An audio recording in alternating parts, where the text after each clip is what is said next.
La chambre 313. Personne ne devrait entrer dans la chambre 313. C'est pourtant ce qu'a fait Julien. On n'a jamais retrouvé son corps. Mais le réceptionniste jure avoir entendu frapper de l'intérieur. C'est un vieil hôtel en bordure de ville.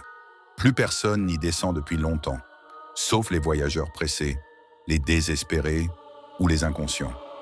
Julien faisait la route de nuit. Il avait besoin de dormir juste quelques heures. La réception était déserte. Un homme âgé sort de l'arrière-boutique, l'air fatigué. Pas beaucoup de chambres libres ce soir, juste la 313. Julien hausse les épaules. Peu importe. Il prend les clés. L'étage 3 est étrange. Silencieux. Trop propre. La chambre 313 est tout au bout du couloir. La moquette est plus sombre devant sa porte. Comme humide, il entre. Tout semble normal mais froid. Aucune lumière ne reste allumée plus de 10 secondes. Et le miroir est flou, comme s'il refusait de refléter quoi que ce soit. À 3h13 du matin, Julien se réveille. Il n'a pas bougé, mais la porte est ouverte.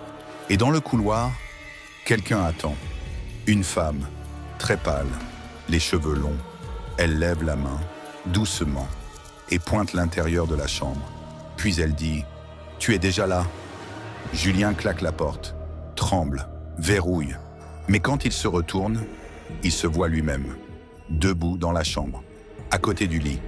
Et sa copie lui dit, avec un sourire vide, « Maintenant, je dors. Toi, tu restes. » Le lendemain matin, le réceptionniste monte vérifier. Il frappe à la porte 313. Une voix identique à celle de Julien répond calmement. « Tout va bien, merci. » Mais quand il redescend, il voit encore les clés de la 313 posées sur le comptoir. Depuis, l'hôtel ne loue plus la 313. Mais chaque nuit, quelqu'un y allume la lumière.